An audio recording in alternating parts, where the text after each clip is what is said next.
Welcome, ladies and gentlemen, to Week 2 of the North American Challenger Series Summer Split. Tonight, the action continues as our 6 teams battle it out for the top spot with an eye on eventual world domination. Now, hello everyone, I am Dominic Gromer. Great to have you with us. Joining me to break down all of the action is Aiden Zyrene Moon and Optimus Tomatron 2000. I'm a robot now. You are. You have been upgraded. I've ascended my flesh. Faster and more efficient than Tom 1.0. That's it. Optimus Tomatron 2000, thank you so much for coming back with us. Now, to start us off, let's begin with a quick look at how the teams are arranged in the standings. Returning squad, Dream Team is sharing first place with newcomers Nova. Cloud9 Challenger and Team Liquid Academy are sharing third place, and Apex Pride and Enix are currently in fifth. Here's what's on the schedule for tonight's games. First up on the Rift in our marquee matchup is Apex Pride versus Team Liquid Academy. After that, we'll jump into Game 2 between Enix and Cloud9 Challenger, and we'll close out the night with a battle for first place as Nova takes on Dream Team. Now, to transition towards some of these teams a little bit, there was some pretty big news out of Cloud9. This week, Rush has in fact returned to Korea.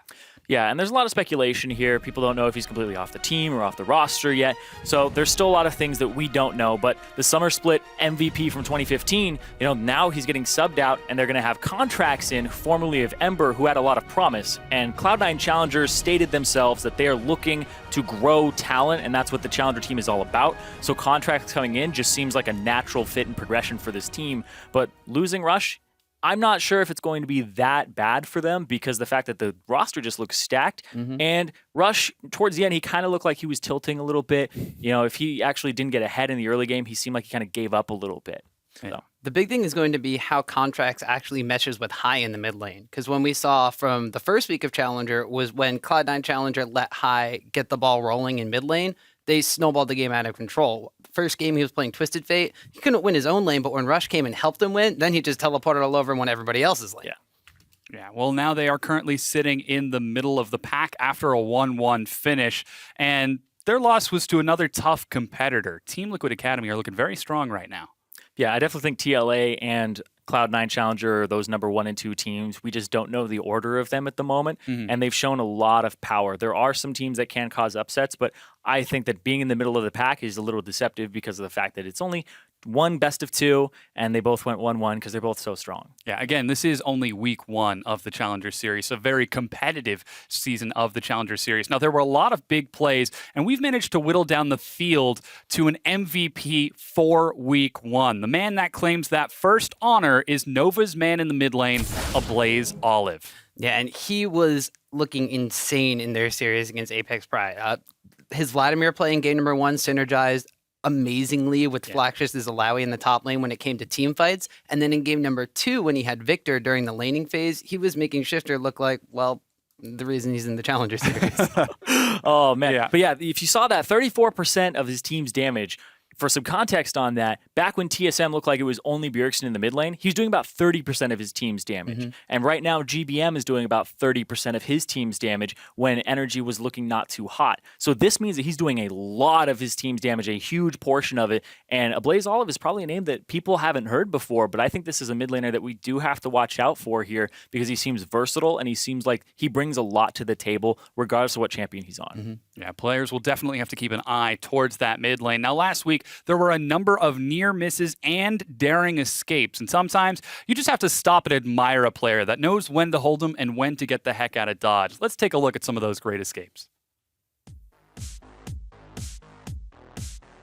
He's taking so much damage from the turret. They're all here, though. He had the rest of his team there, but he just got a little overzealous. No, the snare locks him down along top of the smoke screen. They will collapse onto Acadia, and he's locked against the wall. Ignited, Shorter Ace missed the Q. But Shorter Ace dies to Peek and Wolf. There's a tidal wave as there goes a lot of damage. You can make plays happen. Don't let your dreams be dreams.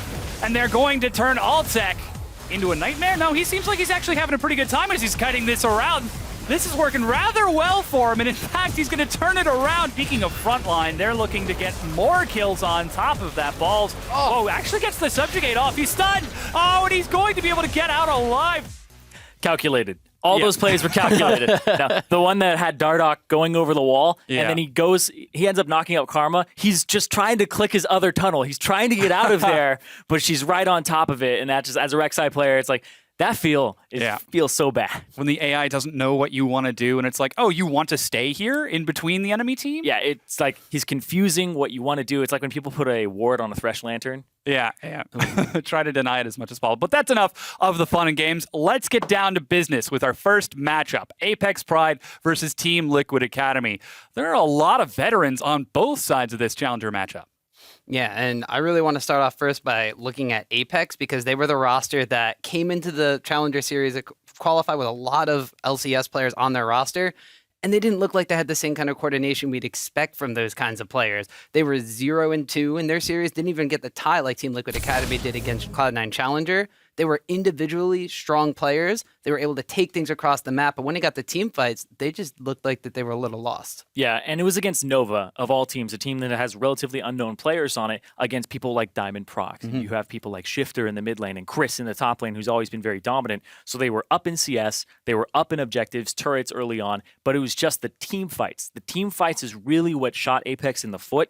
And Apex is now having problems that the previous Apex had, where they're all good, but closing the game is very difficult for them because they're all trying to do something different. If you're able to unite these players, they could be in the top of the challenger standings by the end. Yeah, well, that is the hope for them. But their opponents for tonight are Team Liquid Academy, who took a game off of the team everyone was expecting to play exceptionally well in Cloud9 Challenger.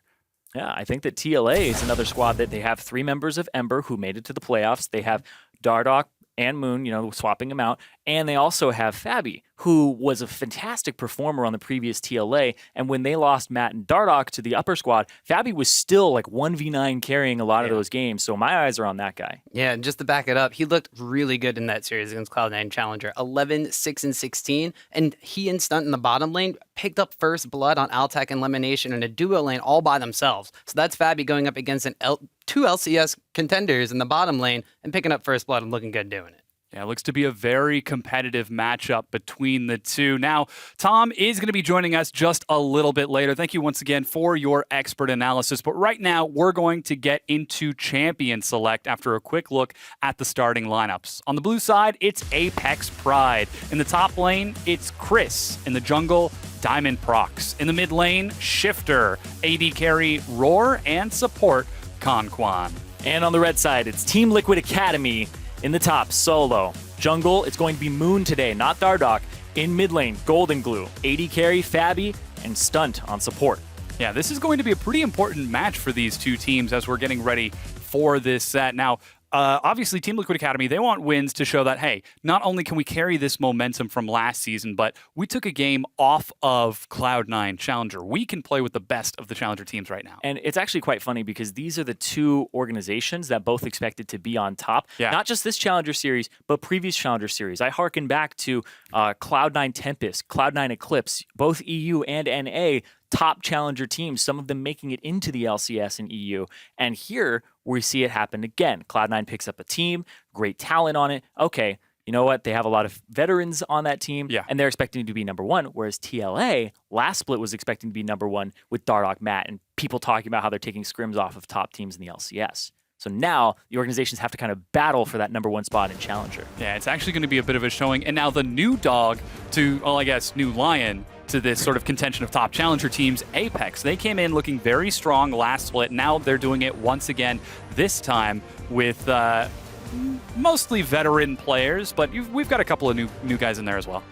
Yep, I'm not ignoring you guys. Yeah, we've got our picks and bans. Champ Select over here.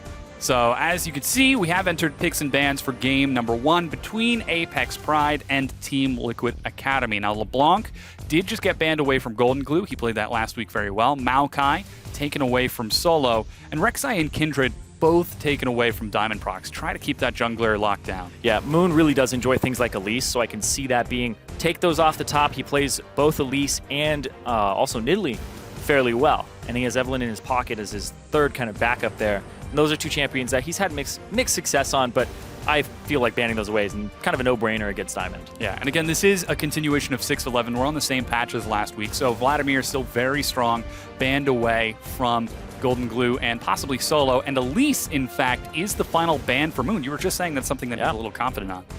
Yeah, 3 jungle bans here, leaving a lot up, though. We're still seeing Swain, we're still seeing Ryze, we're still seeing a lot of very powerful picks here. So, first pick worthy, a lot of those things are up there. It does sort of create an interesting situation because there are so many S-tier picks, and it's the Azir that gets through. Shifter, after having difficulty against it in Game 2 yesterday, says, you know what, I'm going to make this look good. Yesterday. Last week, sorry. Yeah, I know. Last week. It's like, we play every week. Yeah. Yeah, but yes, last week had a little bit of difficulty against it, but TLA, no hesitation there. They immediately lock in pick for Solo and also a pick for Stunt there in the bot lane, which I think are both really good champions here for those guys because Solo wants to be able to push. The Maokai's banned out. Go ahead, pick that. And then they also have Stunt on one of his best champions. Yeah, very strong on that Braum. He'll be keeping Fabi safe for a lot of the game. We saw some pretty good play from him last week. As I officially know, lengths of time. This watch is not just for show, I swear. Is it? You sure? Let's see that second hand move. And Apex are looking at their next picks. Diamond Prox going to fall down the tier list. Graves still very strong. Definitely able to carry on that champion. Yeah, it's really funny because you ban 3 junglers on TLA's side, but then you don't pick one up in your first round. Yeah. Little confusing there because you're just going to give away something like Nidalee, which you could have taken for yourself, forced him onto Graves, etc. So now you're forced onto something and your bans essentially kind of turn against yourself unless they really wanted a Nidalee and there's a plan for this. Yeah, we'll see how Team Liquid Academy play around this. If they have some sort of strategy prepared. They did lock in the Trundle and Braum very quickly, so they might now just be realizing, oh, did we make a mistake? Is this something we can pivot on? But it's Evelynn locked in very quick and an Ashe to follow it up. Yep. Going over to the side of the Gnar, because this is something that I saw a lot last week. Yeah. Gnar, for some reason, is seeing a lot of play. He was a lane bully. Black Cleaver reduced in cost, so one of the first items that he loves to get. Don't think he's too much of a Trinity Force user, to be honest, but I mean, CDR is good on him, so maybe he'll pick it up. Yeah. But against the Trundle, I guess it is a lane bully, but it's kind of hard to actually navigate these team fights, and that's what we've been seeing. Yeah, it does sort of create that dichotomy, though, of you're going up against someone who's going to steal your stats, so do you just commit to it and go full Bruiser, Black Cleaver into Sterix? Sometimes yes, sometimes very much yes. But jumping over to the TLA side, the Evelynn from Moon, I thought it would be something like that because you see the Rek'Sai ban, you're like, oh, that's something that really counters Evelynn, and then the rest of the champions are just things that can pick her off because she's so squishy. No CC on Elise, you can dodge her, no CC on Nidalee, you can dodge her spears, and it's a much better matchup for the Evelynn. So I'm expecting Moon to actually show us what he's made of because I keep hearing all of these rumors that he's so good in scrims. Dardoch was saying, like, yeah, he's pretty much as good as me in scrims. We haven't seen it transition to the stage. Well, it's his time to shine as it looks like Tahm Kench and Ezreal are locked in for Apex. The final pick, though, for Team Liquid Academy is going to be Victor for Golden Glue in the mid lane. Very safe wave clear versus that Azir. So very strong compositions out of both teams. Yeah, the Ezreal and Tahm Kench pickups, I like the Ezreal into the Ashe. It's totally fine. Dodging the arrow, no problem. The Tahm Kench is actually against the Ashe because if somebody gets hit by the arrow, you swallow them and you run away. So I'd be expecting him to maybe pick up Mercury Treads himself so that he gets out of CC. It's something very common for Tahm Kenches is they get those boots so that their CC breaks earlier so that they can help somebody else. Yeah. So I don't dislike the pick completely, especially since it's up against a melee matchup. Because if it was a ranged support, I think you don't pick Tahm Kench. Yeah, well, let us know who you think is going to take this win. Tweet at LOL Esports with hashtag APPWin or hashtag TLAWin. We'll tally those votes as we get ready to get into this match. And I'm also pretty excited to see this Tahm Kench because I feel like the Tahm Kench Gnar could have a lot of synergy as well if Tahm Kench drops the Abyssal Voyage behind enemy lines and suddenly there's a Gnar and Tahm Kench ready to wreak havoc. That could be trouble against a low mobility Ashe, Victor. Yeah, it depends on what you want to go for here because you want your Tahm Kench to... hold on, let me start that over. Because Tahm Kench, you really have to figure out in the fight if you are being offensive or defensive. If you're being offensive, sure, you can pull that move with the Abyssal Voyage. But then you leave your Azir and your Ezreal and your Nidalee all open. And if they have hard engage on the other side, like an Asher or something to catch them out, then they're dead. all these squishies are going to get collapsed on. Your Tahm Kench is your insurance policy, so if you can have Chris kind of flank by himself and not have to rely on that, then that's usually the better play because the Tahm Kench can just keep your backline safe. Yeah, we'll see how Conquan decides to play this out. I'm sure he's got some sort of forethought into this plan and strategy that Apex are currently running. As defensive lines across the map, does look like Conquan is on the top side right now. So might be seeing a lane swap initiated out of Apex Prime. Even looks like Diamond Prox is on that side of the map as well. So he could look for a bit of a greedy start with his blue buff. But no, there he goes. Finally starting to catch up with Chris. And 1.5 minutes in. Yeah, the lane swap is going to be pulled on by Apex Pride. And it looks like Team Liquid Academy might want to try to contest this. Krugs are going to spawn in 5 seconds. Red actually is up right now. TLA are going to find this 2 versus 2. There's he smited early. That's a very early smite. They've got to back away. Yeah, you have to push him all the way off, possibly reset it, and Diamond Prox gets it anyway. Yeah, he is going to get that one, but takes a lot of damage and is forced to get out. The small Krug looks like it's going to be secured here. Oh, the patience ran out as it was stunned. And Stunt starts walking to the other side, making sure that there's no sneaky Nidalee play onto the Raptors. And checks the bush. Okay. That's actually quite strange that they're able to get away with that because TLA were the ones that weren't in the lane swap. Apex was the one that decided this is a lane swap, put their Tahm Kench and Ezreal top, weren't spotted, and then the invade comes through for both Fabi and Stunt. And it almost comes up big, but not quite. So this almost seems reminiscent of the exact problem we were talking about with Apex. They've got a lot of skilled and talented members on their team, but for now, it seems like the communication might be lacking just a little bit as Team Liquid Academy look to be getting the best of this lane swap for now. But finally, Apex are going to get their junglers and top laners in the same position as Team Liquid Academy. Yeah, it's a little bit off, though, for Apex. Diamond Prox, as you can see, is behind pretty much an entire camp, an entire side of the map. Because Moon went from Raptors to Wolves to blue buff, now to Raptors, and now he's going to clear out the red buff, whereas Diamond Prox has just cleared out Wolves, got the one Krug, and now he's on his Moon. Got that.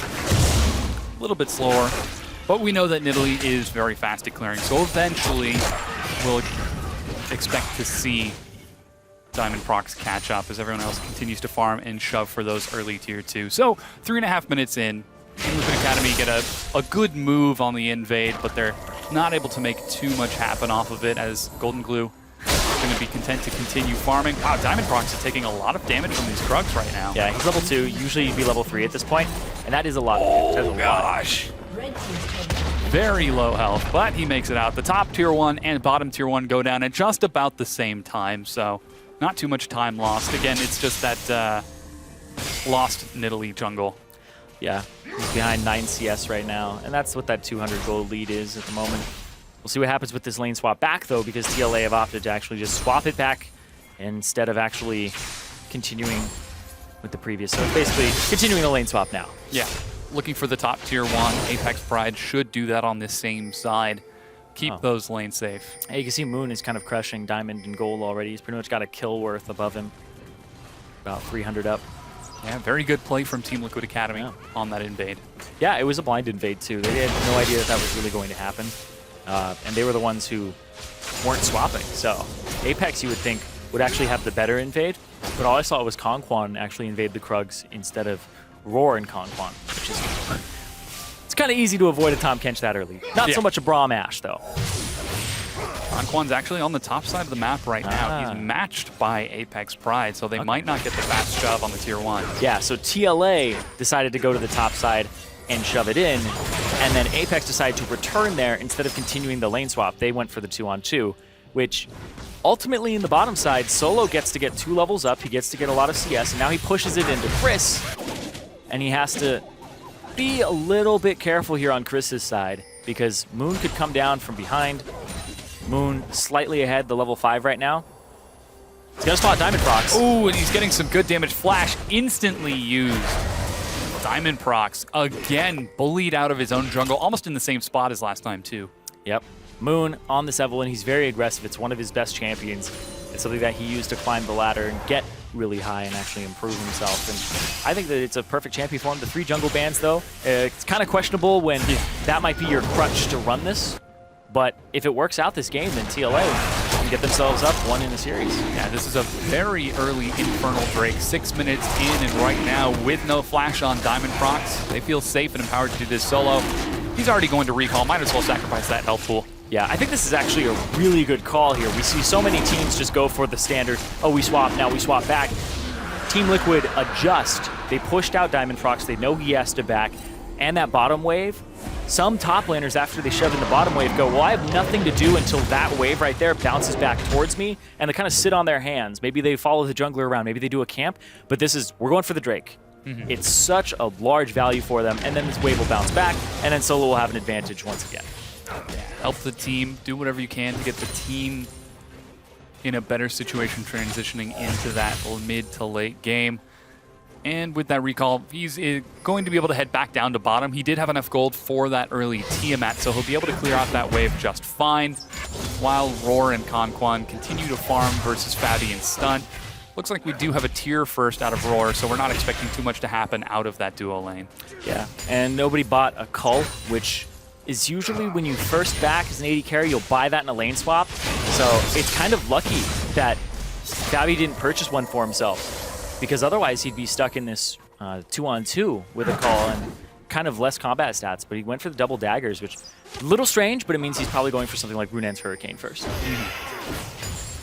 Very effective to apply slows to an entire team. Diamond Prox now heading into the river, looking for that Scuttle Crab as Shifter and Golden Glue continue to farm it out. We're actually seeing about a 10 CS lead for Golden Glue. Moon walking through the lane, though. Forward, he spotted out, and immediately Shifter dashes back. Yeah, got some of his mana. Worth it. Yeah.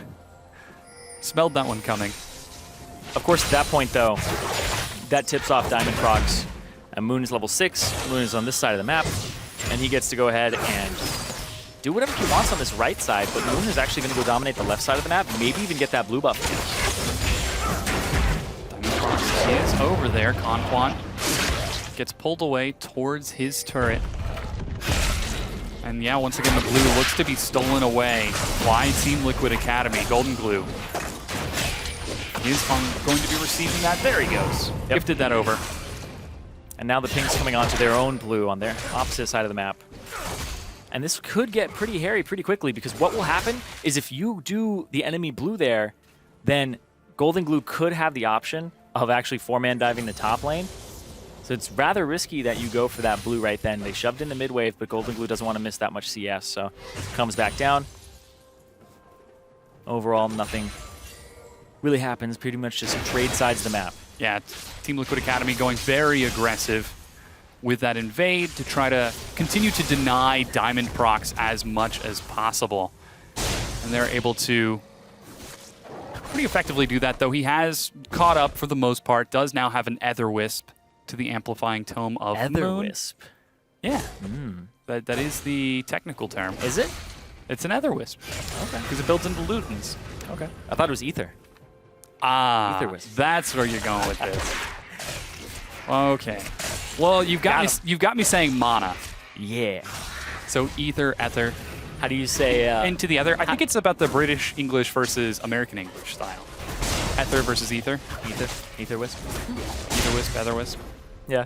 And then how do you say, you know, that shield that builds into Locket? Aura? No.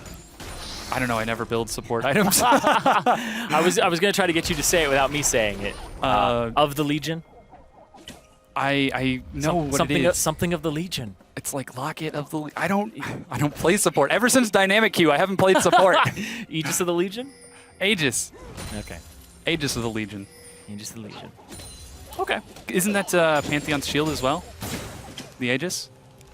Well, His passive? I think there's Moon, ganking bot. Oh, yeah, there's things going on. Chris actually forced a flash. Diamond Prox is too late. First blood for Moon. Really well played there, and Golden Glue, oop, Trying to 100-0 that. Misses the laser.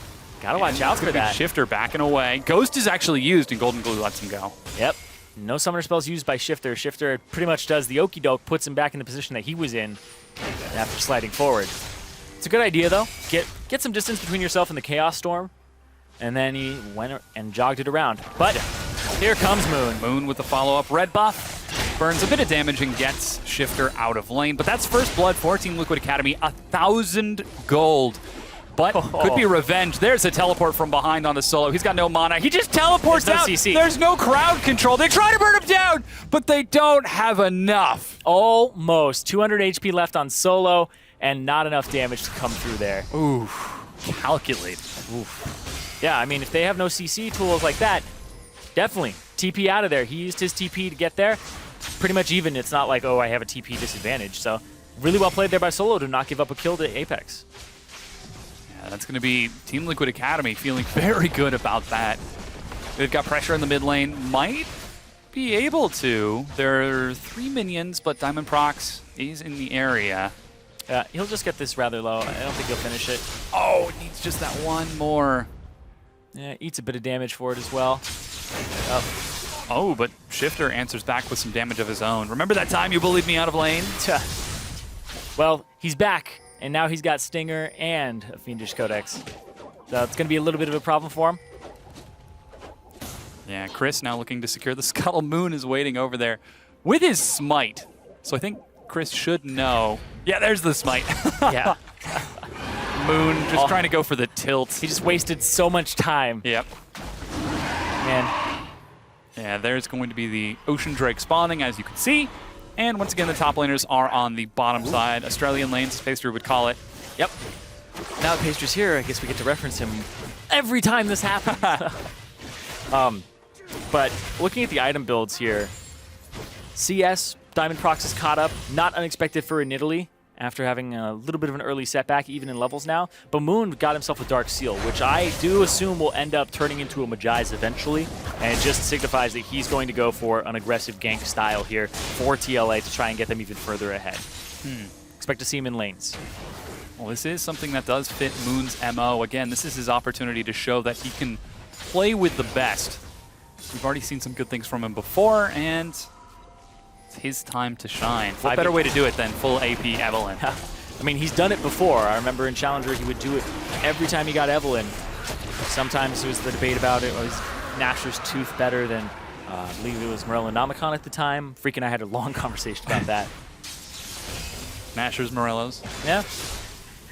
But Ocean Drake goes over. That middle turret has 5 HP on it. Yeah, that's 2 Drakes now picked up by Team Liquid Academy, as once again, they're just moving around the map and coordinating better than Apex Pride are. And, oh, there's the Abyssal Voyage, the aggressive play, and Solo is going to jog it out. He's caught by a slow. Chris should be able to tag this next one here. Let's see if he can hit the boomerang. Oh, Moon lands a slow of his own. Chris almost has his ultimate, but Team Liquid Academy, again, they just walk it off. Very tragic situation for Apex. You've got to imagine they're not feeling very happy about all of this invades, missing it by that much. Chris, it seems like everything Team Liquid Academy are doing are trying to put Chris in Tilt City. Stealing away the Scuttle Crab, denying him that kill, denying him CS.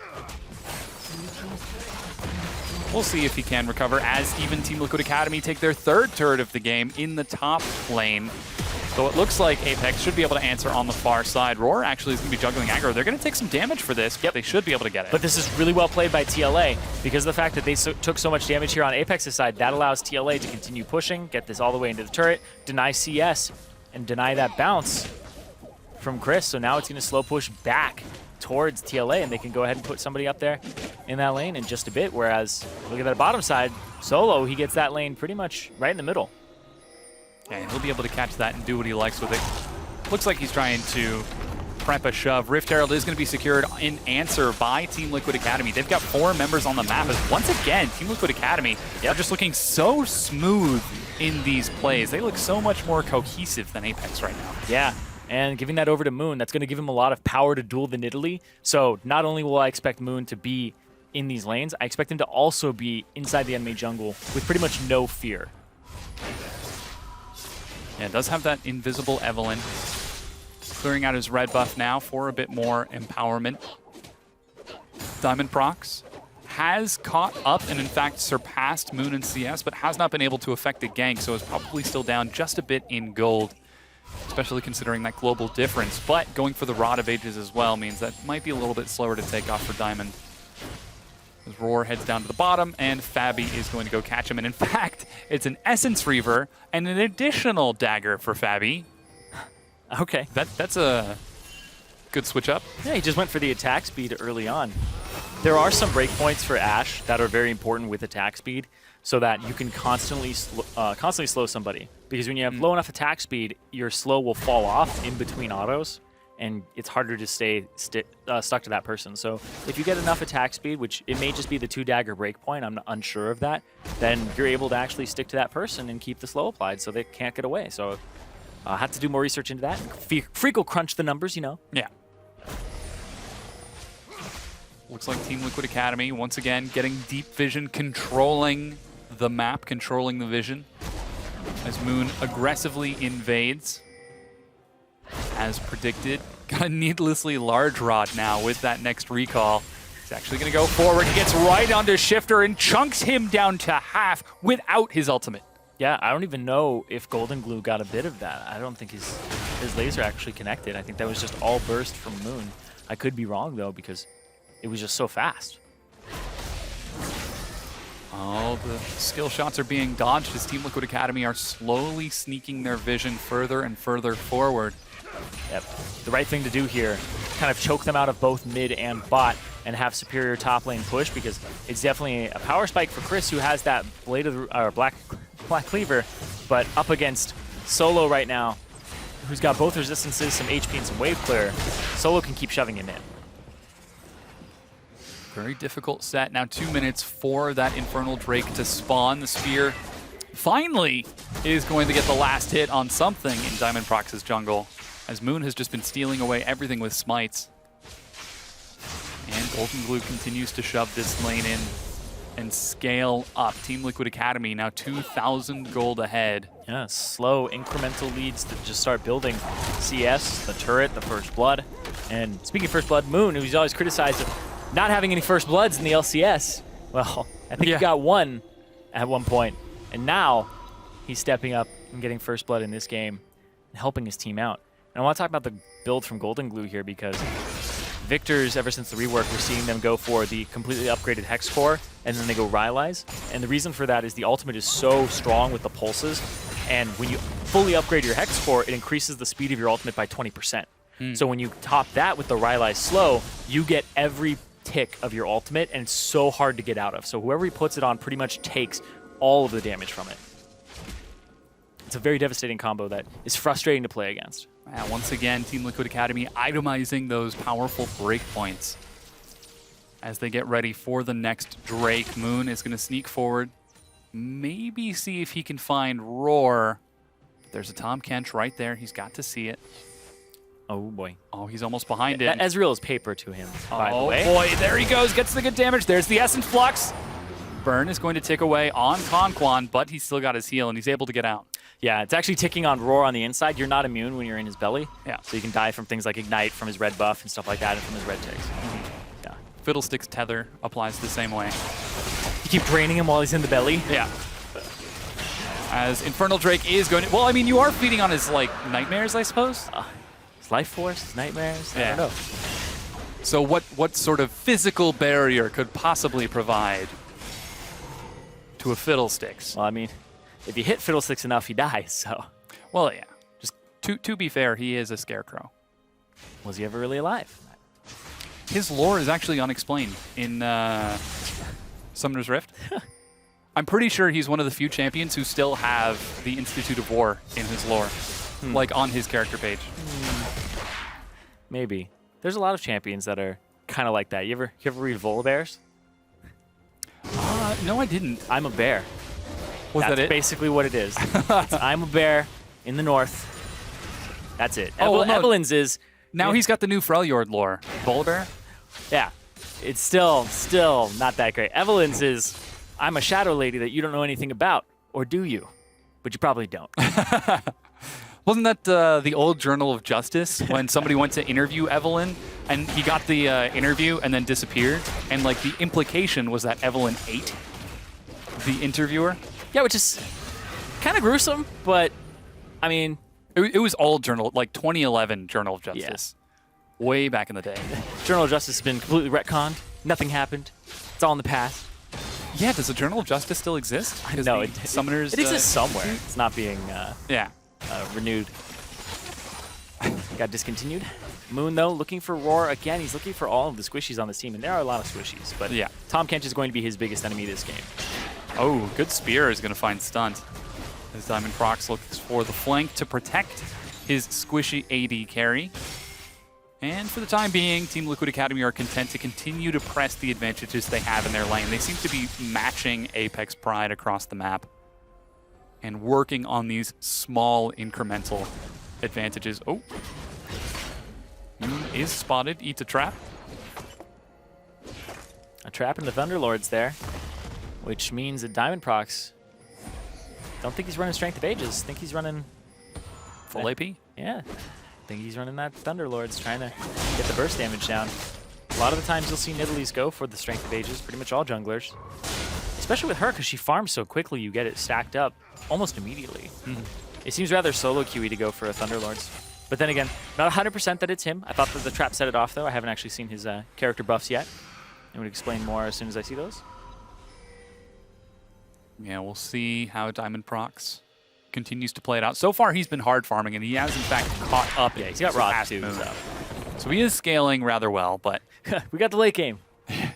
we'll just scale. We got late game. Every time. We'll wait it out. Well, to be completely fair, though, they do have a good bit of late game here. They do have the Nidalee in the jungle, which does have good poke, but they also have the Azir, which I don't think it gets more late gamey than that. Ooh.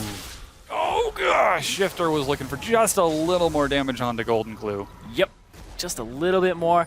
He maybe could have pulled off a flashy play, but Moon was right there. So if he had jumped in, he probably would have traded his life for it. That full AP Evelynn chases forward, gets some damage onto Diamond. Just clears the wave so quickly. Oh my gosh. There we go. Missed that one though. Yeah, if you're seeing this, this is not usually how Evelynns are playing. Yeah. Your first clear is incredibly rough, so beware if you pick up Evelynn after this game. As a result. It doesn't always work this way. Evelynn looks so great. Has 1 kill in a 23-minute. Oh. I know. The 1 kill. Yeah. Oh, man. Yeah, Moon, again, he's been playing very aggressive. He's been trying to gank squishy targets as much as possible, which leads him to move around the map a lot.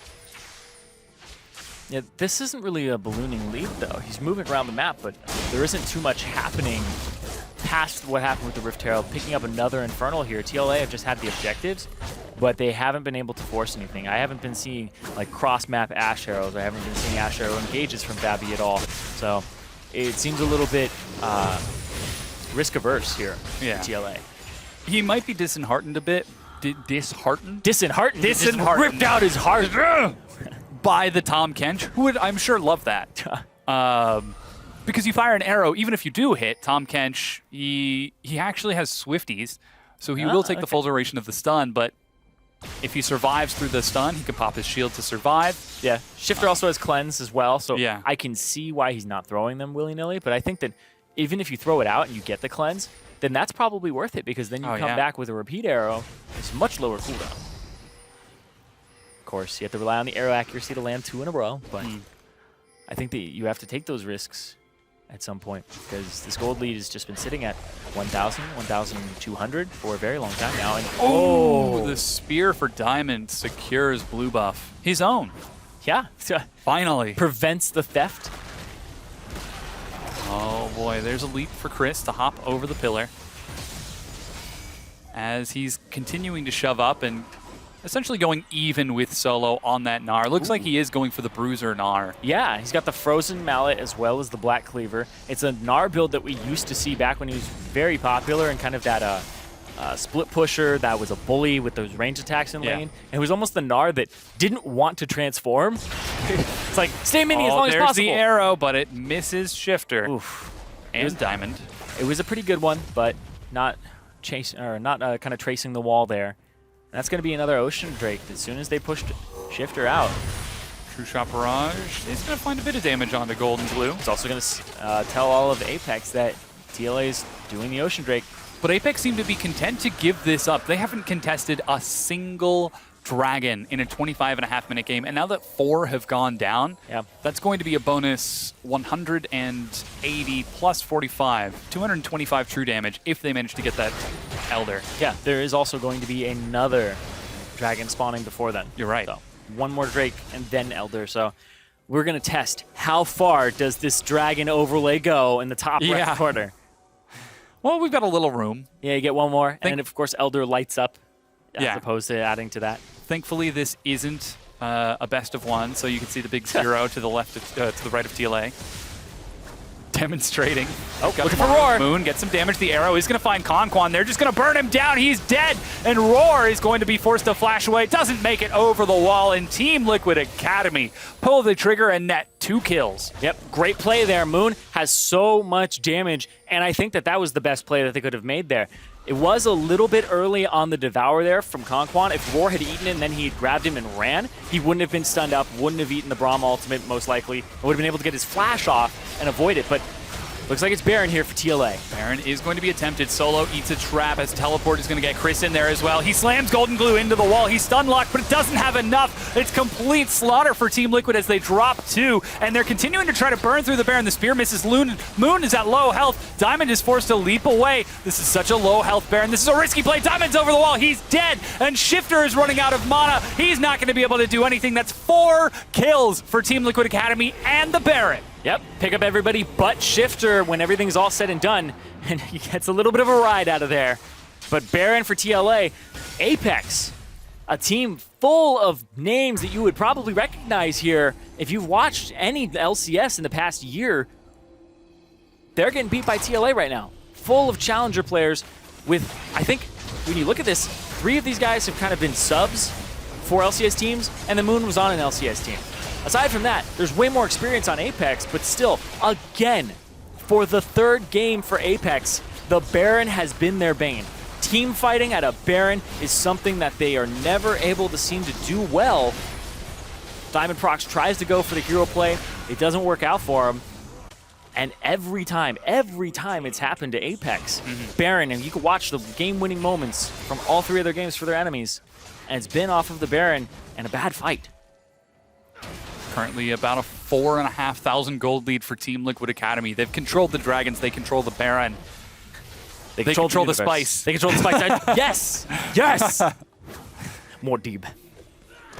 Oh, Chris could be looking for Solo. He gets a stun against the wall, but not before the Subjugate goes off. Chris is going to go down. An arrow finds Roar. Conquan is going to let him stand for now. Shifter knocks somebody back in. That's going to be stunned. He's finally going to be consumed, and in fact, reset from the turret aggro. Finally, he's going to drop. But Team Liquid Academy are cleaning this up.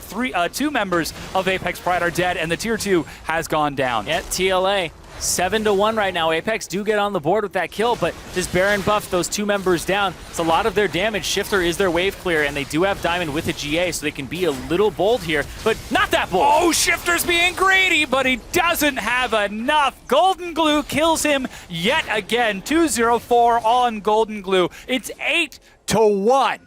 I don't knock him for that play, though, because you're getting choked out of the game.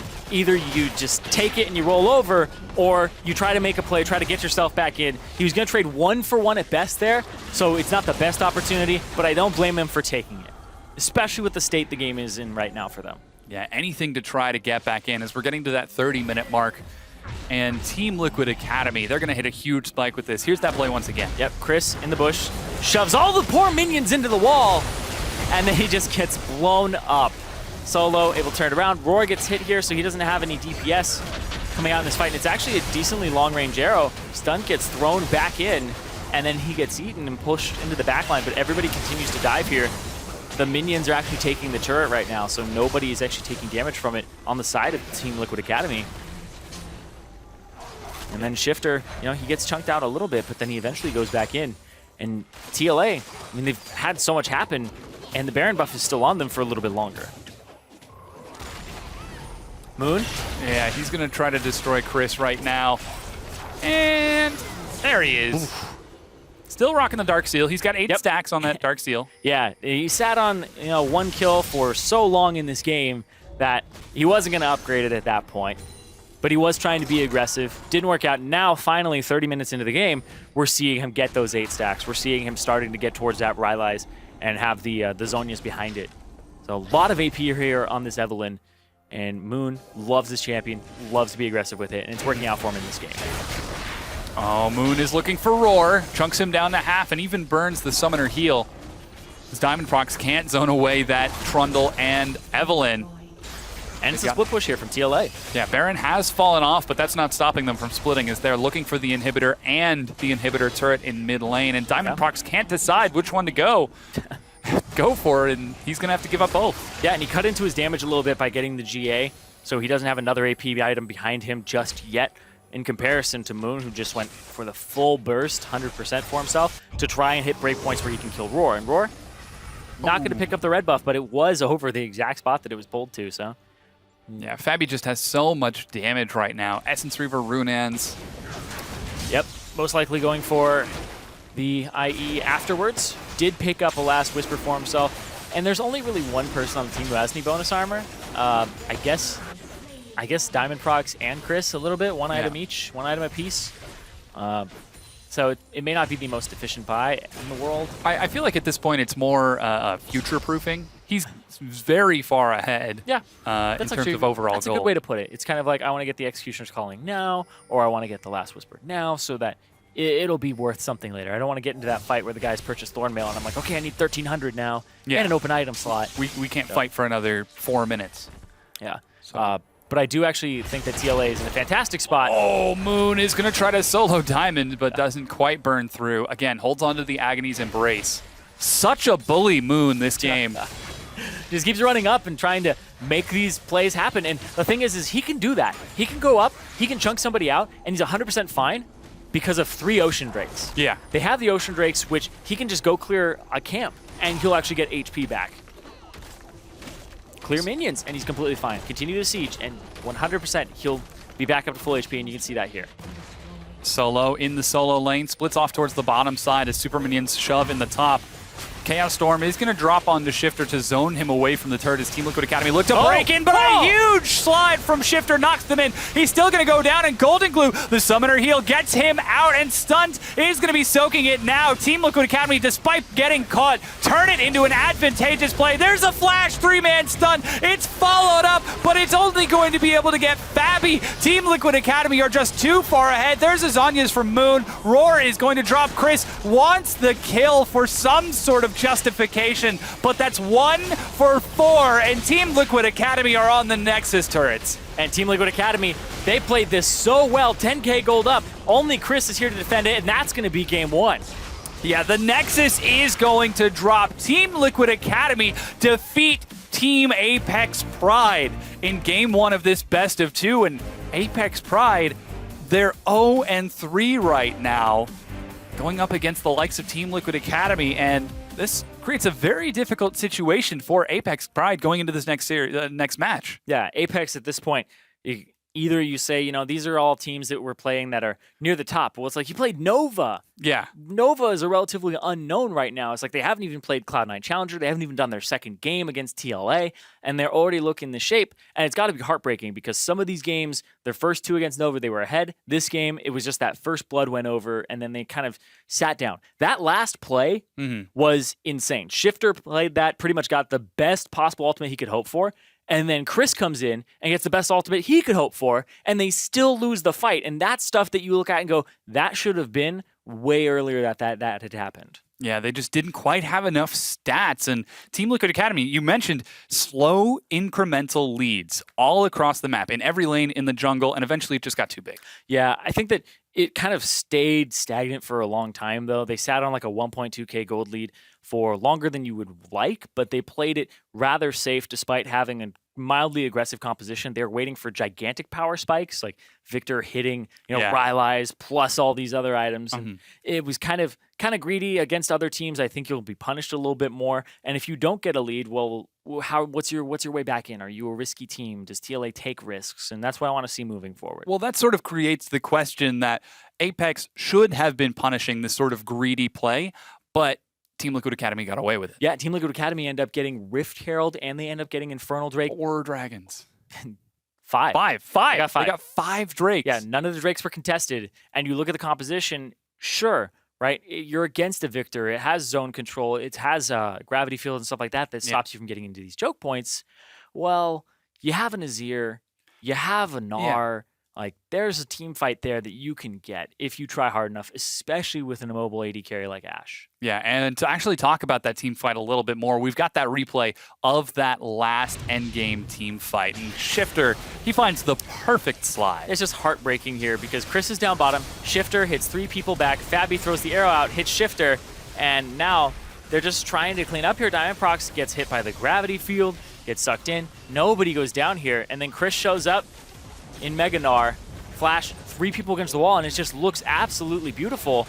But they pick up one person in the entire fight, and not enough damage. Moon and Solo pick up Roar, and then Chris just doesn't have anything to pick up anybody else in this fight, and that's the game at that point. A 4-for-1 in. When you look at it, you're just like, oh, those are fantastic ultimates. Yeah. It's still too late and too many combat stats on the enemy side. Also was well played, Fabi, with the arrow as well as the gravity field from Golden Glue to prevent extra kills going over. Yeah, it really didn't seem like we saw a lot of attempts from Apex to contest this. Shifter going for the greedy play at the Baron, going for the greedy fight at that sort of top inhibitor, and finally that amazing Azir slide, but it was just too little too late. Yeah, that's the problem is it's too late for those things. I understand that you want to make those plays, but you should probably do it a little bit earlier because they kind of rolled over for a large portion of the game. Because when you execute like that, great, but it's not going to help you.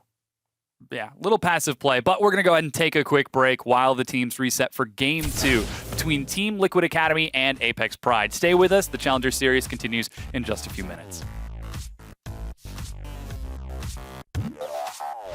There's a teleport from behind on a Solo. He's got no mana. He just teleports out. CC. There's no crowd control. They try to burn him down, but they don't have enough. Moon gets some damage to the arrow. He's going to find Conquan. They're just going to burn him down. He's dead, and Roar is going to be forced to flash away. Doesn't make it over the wall. He's stun locked, but it doesn't have enough. It's complete slaughter for Team Liquid as they drop 2. And that's going to be stunned. He's finally going to be consumed, and in fact, reset from the turret aggro. Finally, he's going to drop, but Team Liquid Academy are cleaning this up. Team Liquid Academy looked to break in, but a huge slide from Shifter knocks them in. He's still going to go down, and Golden Glue, the summoner heal, gets him out and stuns.